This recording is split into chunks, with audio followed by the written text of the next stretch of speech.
SkylerPrep.com, Skyler King, alongside Club Art South legend, rocking the school colors, is Eric Seals. Back talking some pigskin, top 10 team previews.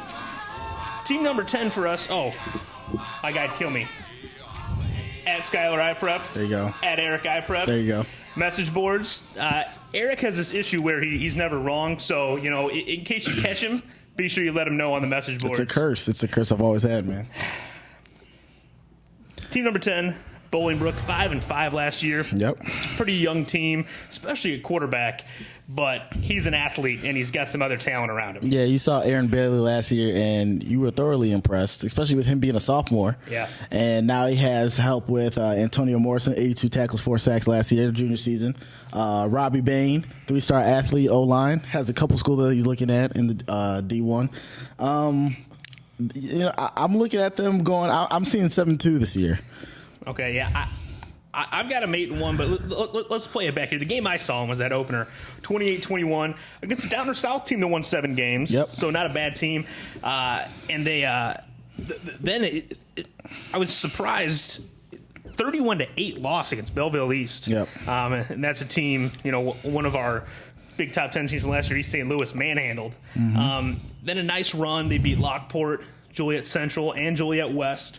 But then 3 straight losses. The big dogs in their conference last year, 19-6 to HF, 43-7 against Lincoln Way East they lost, and then 25-7 against Sandburg. We sort of looked over Flossmoor and decided that they lost their running back. They got the quarterback coming back. They sort of just out-athleted everybody last year. Yeah. And might not be so fortunate this year, especially with the loss of the running back. Well, the thing about Bolingbrook, with them being a young team, they have all these people coming back. Last year, that's going to fluctuate. You're going to have really good games. You're going to have really bad games. That's one of the things that benefits a team that has veteran players or juniors or seniors that are starting is because, hopefully, they're more consistent. So seeing some of those scores, seeing some of the things that happened last year, I can understand, why that happened, and hopefully it'll turn around this year. Yeah, I got them going 8-1. They did end the season with a 55-27 loss to Mount Carmel, although Frank Lente's bunch did make a run to the 8A title game. Known to take out a couple team or two. Right. This year, they open up Plainfield South, Belleville East, revenge game, although that one's in Belleville. Mm-hmm. Joliet Central, Joliet West. I think we can pretty safely say that's going to be 4-0. Then you get Flossmoor, Lincoln Way East, Sandburg, again in that same order. They go to Flossmoor, Lincoln Way East at home, at Sandburg.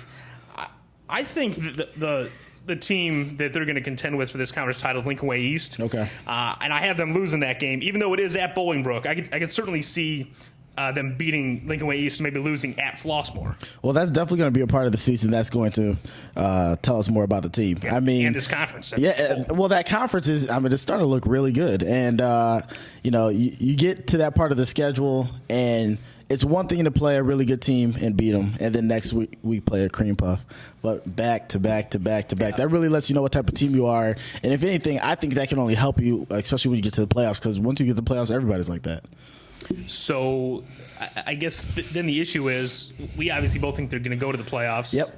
7-2, 8-1. Obviously, they're in our top 10. So I guess then the issue becomes, where do we see them in this 8A hierarchy? Do they have a chance to make a run to the semis? There's teams out there. Obviously, Maine South is coming in our team predictions, going for 4 state titles in a row. Are you sure about that? Yeah, I think they're 11th. But you got Loyola out there, who Hollisek seems to be getting it done every year. What's Stevenson going to have after going undefeated last year? Big loss with Kevin Earl, and of course Mount Carmel. Well, I think obviously between 8A and 7A, especially with the new rules, and I know we're going to get into that in one of the future shows, but I think there's a possibility that the power can change. For the last couple of years, we've seen the power in 7A. Your East St. Louis, Wheaton South, Lake Zerks, Simeon. Were they? Did they bump them up, or did they say 7A? They thought they were going to be 8A, ended up in 7. Okay, so it fluctuates, especially with those bubble teams. So it'll be interesting to see what happens with Bolingbrook. With them being our number 10 team, it's kind of like, we see the talent, we know what direction they're going in, but it's kind of like, you're not sure yet. And so as we go through, I think it's important to sort of establish how we came up with this ranking. Of course. So to you, what's more important here? Is it important just to say, we're going to rank this team because they had a chance to win all their games because the schedule's not as tough, or is it more important to say this is actually the 10th best team, and so they would probably lose to Team 9, but they'd beat everybody else? Exactly. It's real. We do our rankings a lot different than the Sun Times, Edgy Tim, Chicago Tribune, any other website out there. We do try to first off take away the classes, because if we had the perfect system and we ran the IHSA, there would be no classes. I don't think that's going to happen anytime soon. But no participatory ribbons here. No ribbons at all. But we take away the class aspect. We just want to see who are the top best 10 teams in the state. And, for the most part, they're going to heavy towards the higher classes, bigger schools, bigger private Catholic schools and stuff like that. So when we look at the teams that we want to add, we look at how you're going to do in the playoffs. Obviously, who are you playing against? There's going to be a team coming up that our next team coming up, I won't give it away yet, but who did very poorly last year. But because of who they played, the history of the team. I was going to say, quite frankly, who they are, we think that they're going to be a top 10 team this year. So there's a lot of teams in other conferences that, will go 9-0, but we think if they played any of these teams, they would probably, have a loss in that column. And I think that's obviously it's a major advantage to be at Bolingbrook and have over 3,000 kids. Oh, yeah. And I think that's something we saw when we went to that Metamora South Elgin game last year. Yep. Metamora, a team and a program that I've got to know really well over the years back when I was living in Central Illinois. Mm-hmm. Powerhouse in 4A. South Elgin, not even a program, not even a school. No. Until don't even have their own stadium. Yeah, play at Streamwood. So I mean, someone not even on the map, they go and beat the defending 4A champs last year pretty handily.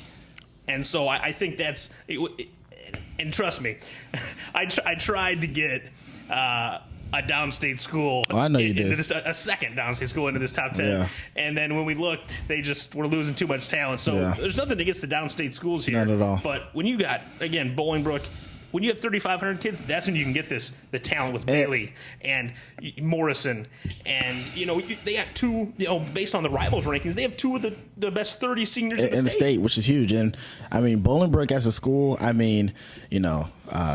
new facilities, large population, a school that cares about their athletic program. Right. You see what their girls basketball team is doing. And I think that's huge because I think when you get that friendly competition, other programs are like, man, we don't want to get shown up by girls basketball every year. No.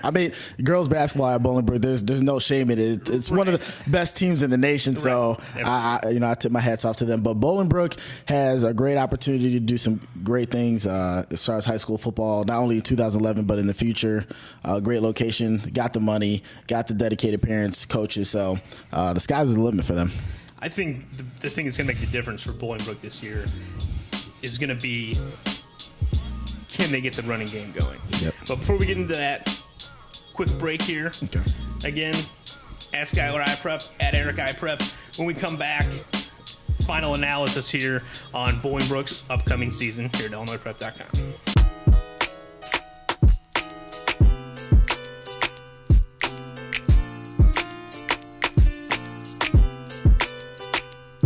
Welcome back in here, IllinoisPrep.com, talking Bolingbrook football for this upcoming 2011 season. I wanted to get into the running games. We talked about Robbie Bain, one of the best linemen in the state, and to me, we talked about Bailey, so there's going to be a threat for the passing game, and he can run. But especially as a former running back, as well as anyone that having that guy that you can hand it off to 20 times back there and can pick up 4, 5, 6 yards every time you get there to shorten up that 2nd and 4, 2nd and 3, that's really important. Oh, yeah. And do you think that's something that if we see Bolingbrook be able to do that is really going to make them a threat for the state championship game? I think, of course, anytime you have a running game, that's going to, open up your passing game. But I think the big thing is going to be for Aaron Bailey. Is he going to be a quarterback that as soon as he can, he's going to run every time? Or is he going to be the person that, I'm going to burn you all down the field, and if you happen to take all of my receivers away, I'm going to run as well. So, I think that's going to be a big factor in determining what type of, team they're going to have throughout the year. though I like running quarterbacks, watching them on the field and everything, I think for them to be the most effective, I think he has to develop an arm. Right. Well, I think that's why early in the season, when they have some of that easier competition leading up to that conference gauntlet, it's going to be so important for them to get that trust between Bailey and the receiving core. Yeah. So if the quarterback doesn't trust his receivers, that's when he's going to tuck it and run every opportunity. And that's the thing for someone, so athletic, it's so easy. It's like, why do I need a pass? I could just run around everybody, It's teaching him to say, if I can develop this part of my game, I'm going to be that much better of a player. So, if they can figure that out, and they could, possibly do some real dangerous things. As far as the running game, I don't think the running back will probably be the leading rusher on the team. More likely, it'll probably be Bailey. So, closing up here, if my life depended on it, I'd say Bolingbrook quarterfinal run this year. What say you? Probably say close one in the semis. Close one in the semis? In the semis, yeah.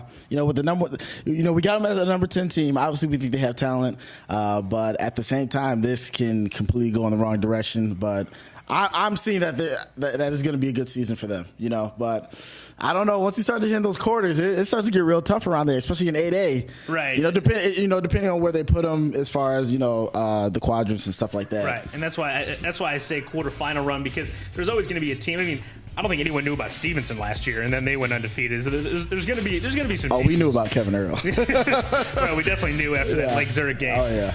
Next time, Team number 9, will it be a year of resurrection for Team 9? Yeah. We'll find out next right. time here at IllinoisPrep.com.